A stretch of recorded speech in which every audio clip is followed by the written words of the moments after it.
I'm Heather. I'm Nate. And this is Lacey. We're going to the LA Times Festival of Books. One of the authors speaking is Susanna Hoffs from the Bangles. She is so awesome. She's got some great stories. We thought we'd share them with you. Welcome back to the LA Times main stage. My name is Stuart K. Robinson. Some of you I've met. I am the host here at the LA Times main stage. How many music fans are out here today? All right.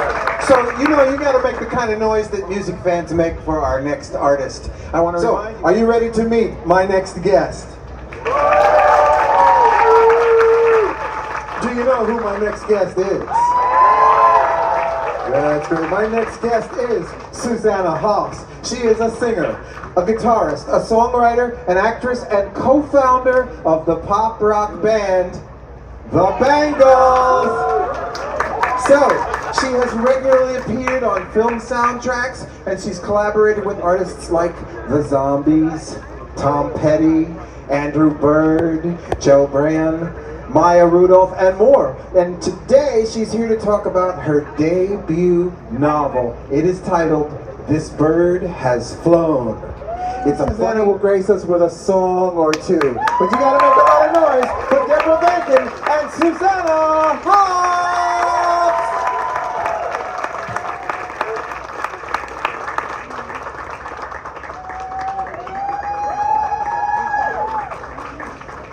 Thank you guys for coming. Welcome.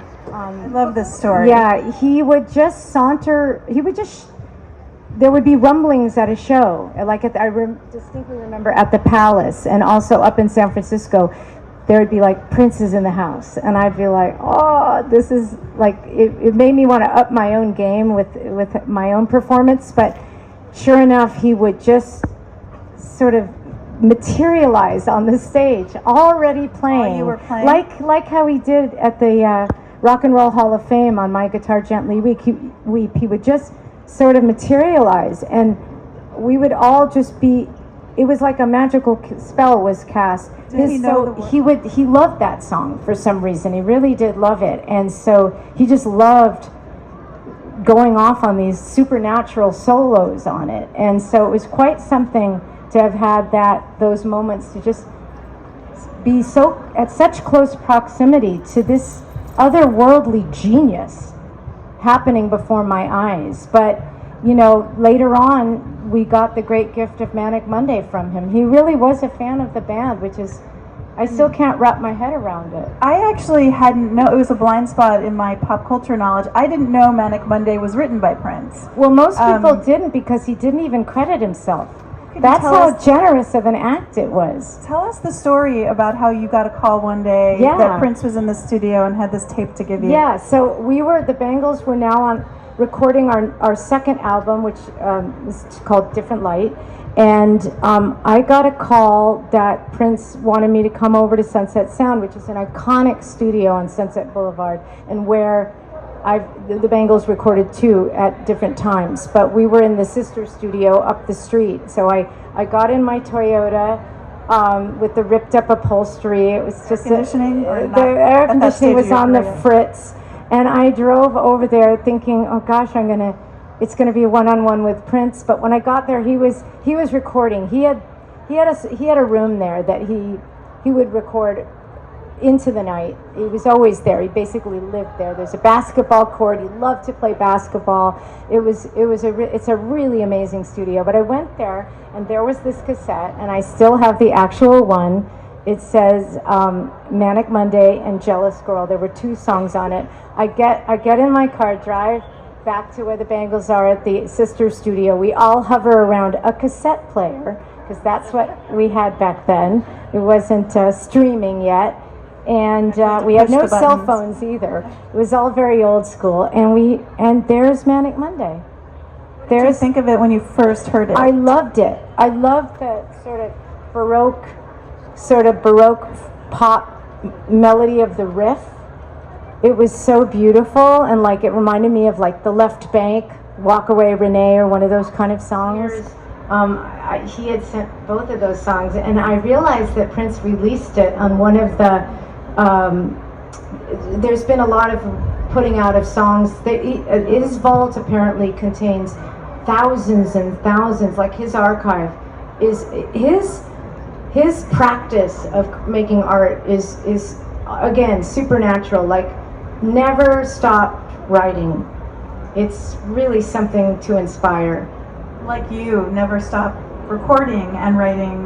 The Bangles put a new album out in 2011, 2012? Yeah. Somewhere in there. Somewhere in there. Yeah. Time flies. Musical alter ego that you had wanted to get out there or not? Yeah, that is a very intriguing question. I think it actually, the decade of the 80s, it was close to a decade. I met the Petersons sisters through an ad that I had placed. And that was 81, the beginning of 81. But by 89, the band was sort of dissolving. So it went really fast. I still love singing those songs. Yeah, I don't know. I guess when the dress fits, when the ruby slipper fits, it's a kind of, you go dancing. Yeah, so I haven't tired of them.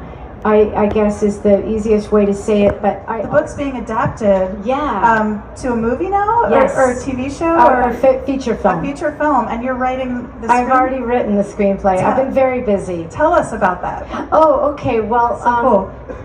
To my surprise, very soon after the book went out in a manuscript form to publishing houses, almost simultaneously. The wonderful agent Sylvie Rabineau, who I've known for decades, said, "Oh no, the film people are very interested when a manuscript has just been optioned or bought by a book company," and so generally all this stuff starts happening right away. So that was the case for me, and suddenly there were a lot of Zooms. This was deep pandemic days. And distraction. Yes, so I was very busy, and two of my absolute female film producers, who I knew because my husband's a filmmaker, and just through the years, he and I just celebrated our 30th wedding anniversary. So you meet people from both he knows music people and I know movie people. Two women wanted to team up to do the film adaptation, and then Universal bought it. So Universal Pictures will be, I'm just working on the script. That's exciting. All right, well, you guys are in for a treat. Thank you so much. I'll turn the stage over to Susanna. It's a little close there. And can you hear the guitar? Yes. Ah, amazing. So the character that Deborah was mentioning, who's the kind of iconic rock star, there's a moment where Jane wishes she could sing this song to him. Under my thumb, the boy who... Well, let me start over. Can I have some water? I'm so thirsty.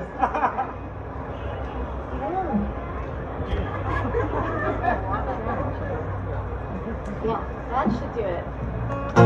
Under my thumb, the boy who once had me down. Under my thumb, a boy who has pushed me around.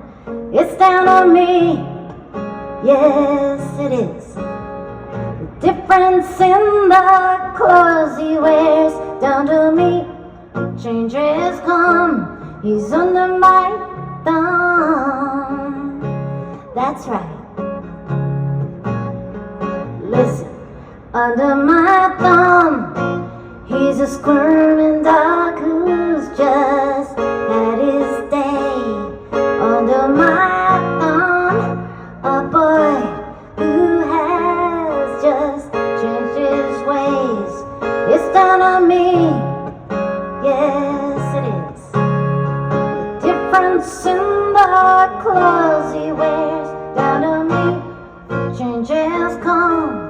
He's under my thumb. Feels alright. It's a little bit of that one. Just it again. 6 o'clock already, I was just in the middle of a dream. I was kissing Valentino by a crystal blue Italian stream.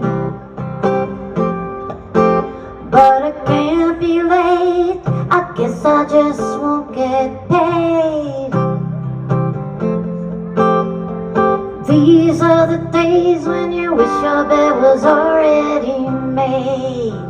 It's just another manic Monday. Wish it was Sunday, 'cause that's my fun day. I'll have to run day. Just another manic Monday.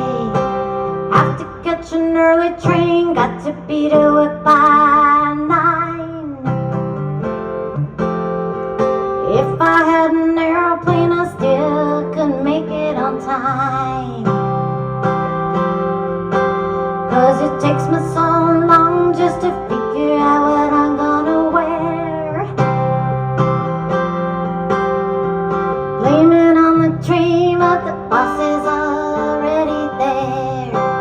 Yeah, it's just another manic Monday. I wish it was Sunday, 'cause that's my fun day. I don't have to run day. It's just another manic Monday.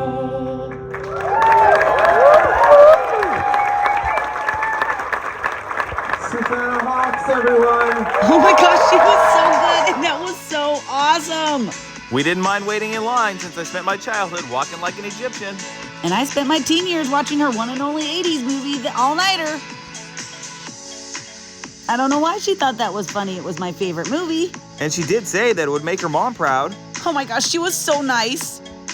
Thanks for going to see Susanna Hoffs with us.